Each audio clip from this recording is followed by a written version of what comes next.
Sports professor Rick Horrow inside the $2.6 trillion business of sports. You're on the record. The ongoing series with major United States mayors who have jurisdiction over all professional sports franchises in their communities goes to San Antonio. Cooperation of the U.S. Conference of Mayors. We did some of these interviews at the winter leadership meeting under the tutelage of David Holt, the mayor of Oklahoma City, at his leadership meeting around the NBA All-Star weekend in L.A. Bring on Gina Ortiz Jones, the mayor of San Antonio. Mayor of San Antonio since mid-2025, but she's had an indelible impact on the city. But also BU, Kansas, U.S. Army School of Advanced Military Studies, the unanimous appointment as U.S. Air Force veteran and intelligence officer with service in the Iraq War, close support operations, Undersecretary of Air Force, the Biden unanimous approval from 2021 to 2023, in office since mid-June, but she certainly has revised policies for everyone under her command and under her influence, the Department of Defense, pregnant service members, domestic abuse victims, studies on female officer performance, and on and on. Taken her work to San Antonio, been involved in the middle of the Spurs arena issue, and so much more. Obviously, her priorities reflect homeless veterans and others. And Gina Ortiz Jones, in many ways, is the future of juggling and prioritizing the need for appropriate deals for sports franchises with the economic impact they entail, along with other basic international and domestic priorities for their particular regions as mayors, specifically here, San Antonio. I give you Gina Ortiz Jones. So BU, Kansas, U.S. Army School of Advanced Military Studies, absolutely around the block. Diverse education. We'll talk about the rest of your bio, but you're certainly prepared for life in the political arena. Well, critical to all of that is also kind of my life as a first-generation American, as somebody that was raised by a single mom, as somebody that knows the importance of government working well. Right. And so as we're thinking about cool things we want in our community, I know there's also some foundational things we need: affordable housing, good public education, et cetera, et cetera. So I think about this in the context of all of those things. Well, in the context of other parts of your background, so not only did you serve in Iraq and Iraqi freedom, but you were an intelligence officer with close support operations. You'll tell us exactly what that means with Operation Iraqi Freedom, but more than qualified to succeed in the rough and tumble world of politics, yes? You know, I still like cringe a little bit when people say, why'd you get into politics? I got into, in my mind, another phase of my public service, right? My entire career has been in public service, largely in the defense intelligence community. But this is a way in which, we can make sure that our community is as strong as it can be. Case in point, San Antonio, yes, we love our Spurs. San Antonio, though, is also Military City, USA. I served as the Undersecretary of the Air Force, which is the number 2 civilian over the Air Force and Space Force. The vast majority of 85% of the folks in our community in our country that serve in the military, they come from 25 counties. And one of those is Bexar County, where San Antonio sits. So if we are not raising enough healthy or academically prepared kids, it's in fact a national security issue. So I think about that as well, given the very unique role that we have when it comes to raising smart, healthy kids. Well, and also your experience relative to the Undersecretary role and the 2021 through 2023. So 2+ years, but managing personnel, revising policies for pregnant service members, domestic abuse victims, producing studies on female officer performance. A lot of work. Well as making sure that our country, particularly our Air Force and our Space Force, were ready for anything that happens in the Indo-Pacific, right? Let's never forget. There's a lot of distractions right now, what's going on in our country, but let's never forget the way in which the People's Republic of China threatens, challenges our security, our interests, and our values. So, yeah, I focused on some of my time was focused on people issues, but a lot of what the Undersecretary does is really build that budget to make sure we've got the resources for our men and women to succeed come what may. As a unanimous senatorial approval of Joe Biden's appointment of you Do we want to go down the route of subsequent appointments under other presidents? Yeah. This one and how we want to deal with that? I mean, you can comment on that one the way you want. We'll just leave that one alone, or you comment. Public service for me is always really important. I've always asked myself, where can I best serve? And right now I am very happy serving my community. Well put. So let's talk a little bit about sports and entertainment broadly, and then I'll get back to other stuff. Yep. $11 billion of facilities done. And when I talk facilities, we're talking about minor league for your missions. We're talking about major league convention centers, performing arts centers, public infrastructure. And then COVID hits, and then you come back, and now we have about $30 billion of projects planned. We didn't include the billion, which is a question mark relative to the Spurs, in that 30, but there are other people who will. So give me your broad stroke on public-private partnerships relative to sports and entertainment infrastructure. Yeah. Well, I mean, there's also, I think, whenever we talk about this, the context within which we're talking about it, right? So I think the economic environment by which we're looking at some of these investments is really important. While we are, yes, very excited about redeveloping our downtown, I'm also very cognizant of the way in which the implementation of the One Big Beautiful Bill, which is right now slated to slash funding for Medicaid, Medicare, Medicaid, CHIP, and SNAP would be disastrous for my community, the third most impoverished city in the country, right? So those investments, then, really, we've got to make sure that the return on investment is there. We always have to do that with public dollars, but I would argue absolutely now, given the economic crunch that we're in. I think it's really important to the greatest extent that those with the resources pay their way. Yeah. Right? Yep. That's so I think again, this is something that we should really have a good conversation about. And we are in San Antonio. There is a proposed, and this is it. This is why I think it's important, this conversation, right? We're having in San Antonio a proposed discussion about our community benefits agreement when it comes to currently the non-binding term sheet that the city has with the San Antonio Spurs about a future arena. And that CBA, when you get down to like the brass tacks of it, is originally it was $60 million. They upped it to 75 based on some of my pushback, $75 million. But $75 million over 30 years, what does that actually mean? That means $2.5 million each year. Okay, what does that mean? Well, $2.5 million, it costs $16,000 to make a speed bump, right? So $2.5 million divided by 16K, that's 156 speed bumps. And by the way, I've driven around San Antonio. You need speed bumps. Well, 156 speed bumps divided by 10 council districts, everybody gets 15 speed bumps. Now, is that the kind of community benefits agreement that we want and that we deserve? I would argue we need and deserve more. So we'll continue negotiating. So the other issue, the other side, there's no sides to this. You've got to do a deal, and you got to do what's best for all sides. People, yeah. The people. The hardest thing that other mayors talk about after they allocate a little or a lot of public money is the quality of life and the benefits once the team is successful. And hypothetically, if the Spurs win the championship, Thunder wins the championship, David Holt's all over talking about how wonderful Oklahoma City is to the world it wasn't before. Yeah. How do you quantify that and put that in context? No, that's a really good point. So much of this is emotional, right? So much of this is not, you cannot quantify. Right. The San Antonio Spurs, that's our only professional team, right? Our only major league professional team.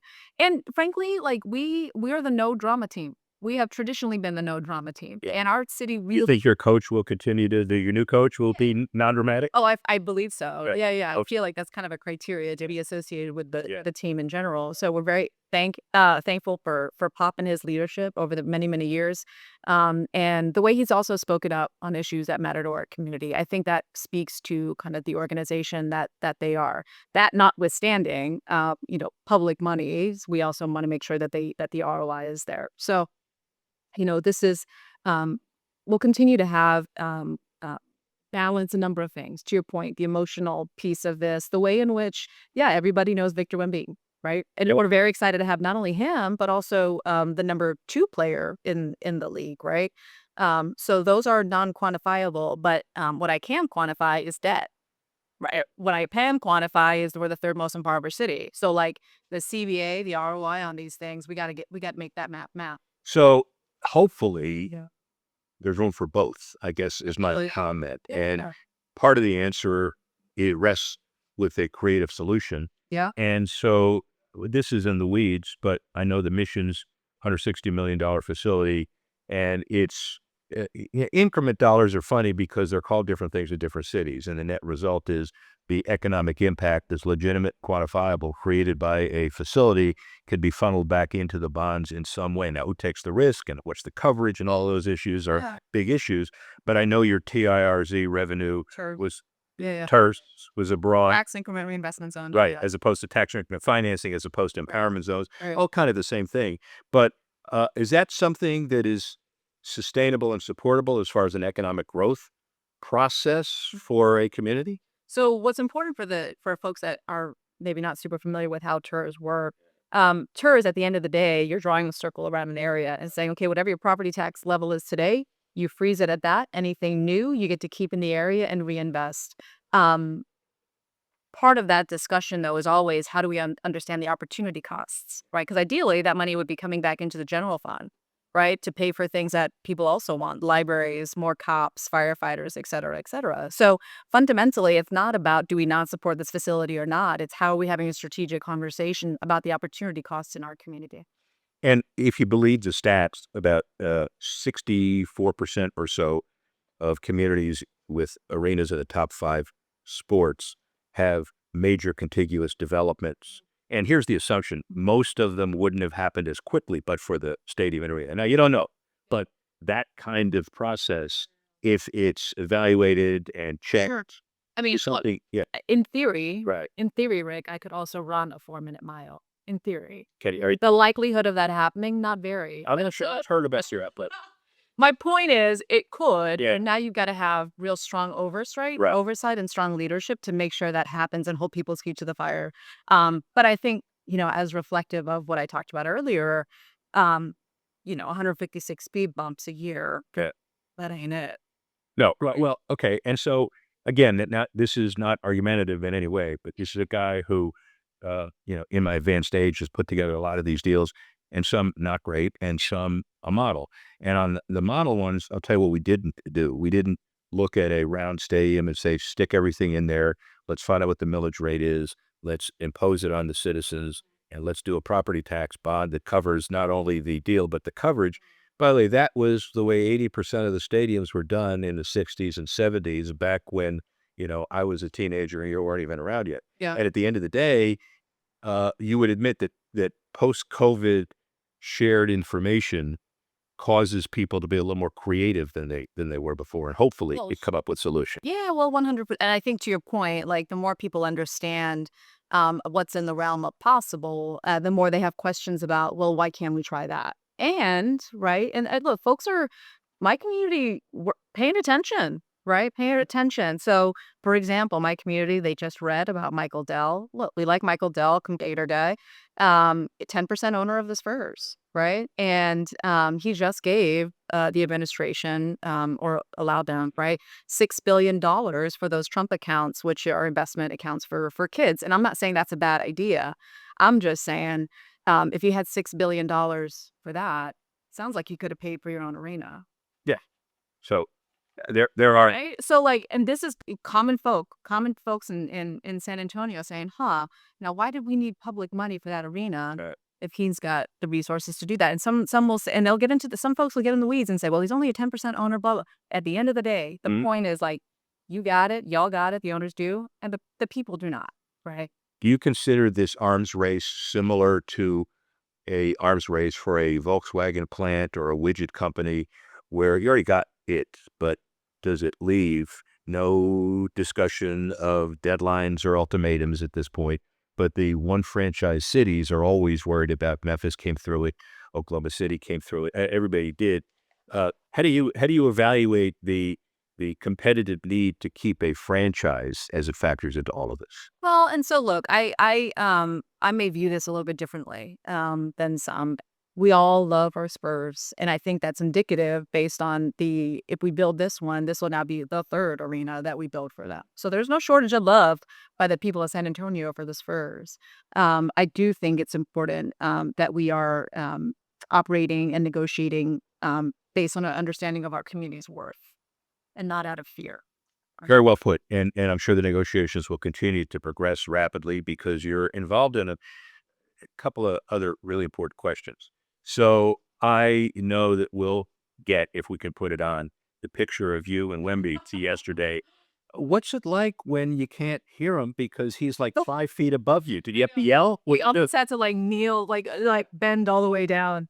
Look, we're super proud of this guy. He's doing great things. He's a wonder, right? He's a generational talent, and we're very thankful that we have him here in San Antonio. Yeah, he doesn't need to play defense either because, he can block a shot out at the blue line just by kind of like the 3-point line, just by standing out there. It's kind of like when I play basketball. It's like very similar. Well, but see, now 4 minutes ago, remember, too. she said the 4-minute mile was hypothetical and she's not that athletic. So you're not dealing with the normal constituency. I just want you to understand.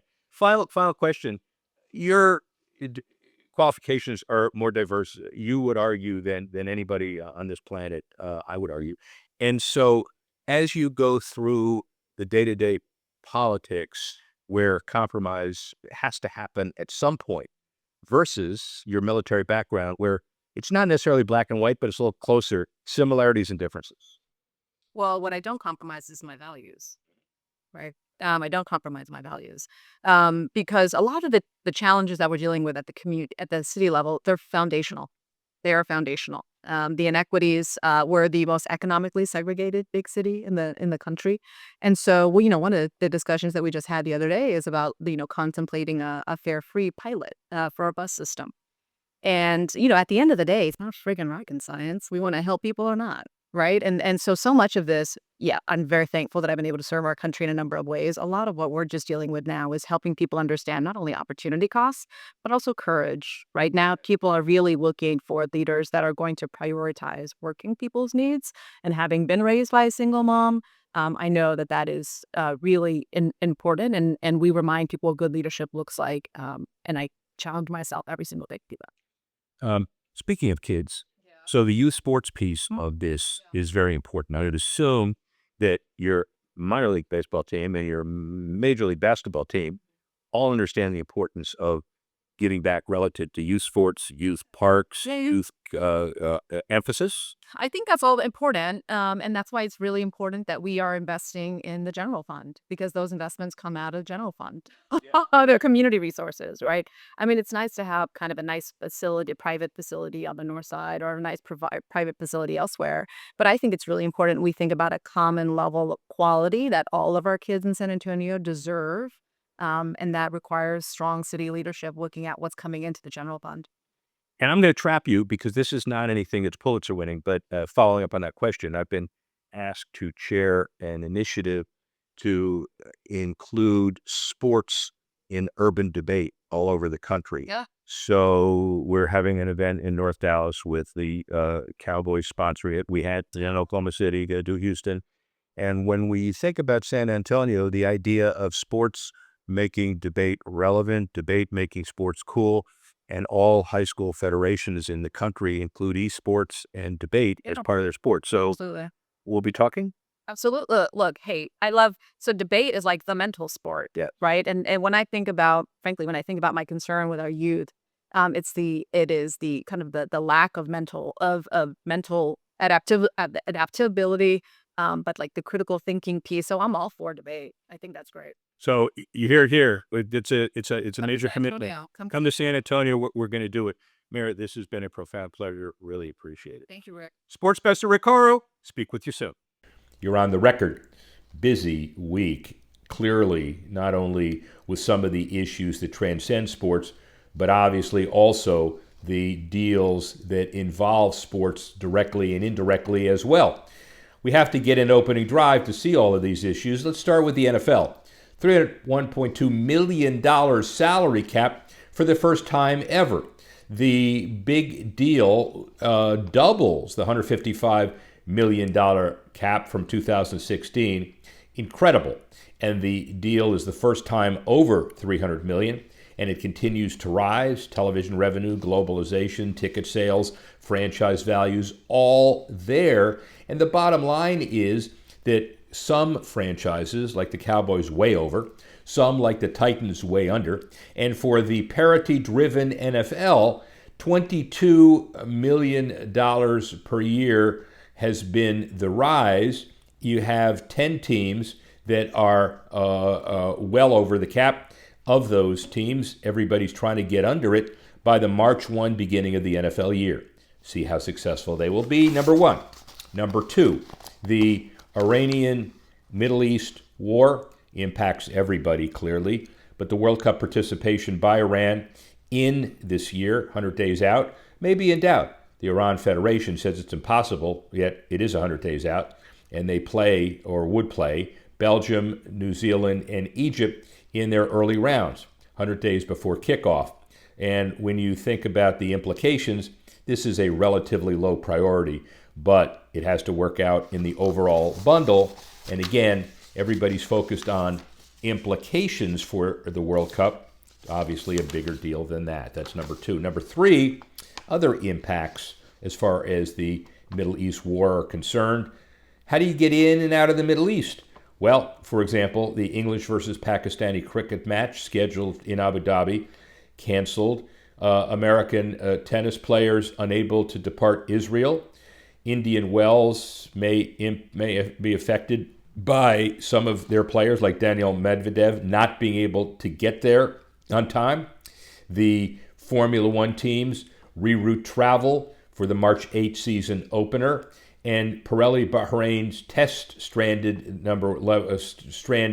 and canceled that event. Clearly more to come. Hopefully good news, maybe for a change. Number three. Number four, Tyler Reddick. Who would have thought? A dynasty. Michael Jordan, who co-owns the team, talked about this being an incredible experience for him after the Daytona race. Well, guess what? Tyler Reddick, the first driver in NASCAR history to win the first three races. And Michael Jordan has enough for his fingers and 3 more rings. It's hard to imagine what he's going to do with them. At the end of the day, he may be given credit for helping to restructure a lot of the franchise issues as part of the NASCAR antitrust settlement that was settled before this year. And now Tyler Reddick may be his structural reward. That's number 4. Number 5, Netflix withdraws from the Warner Brothers Discovery bid race, the auction, $111 billion deal now with Paramount, valued at $31 per share.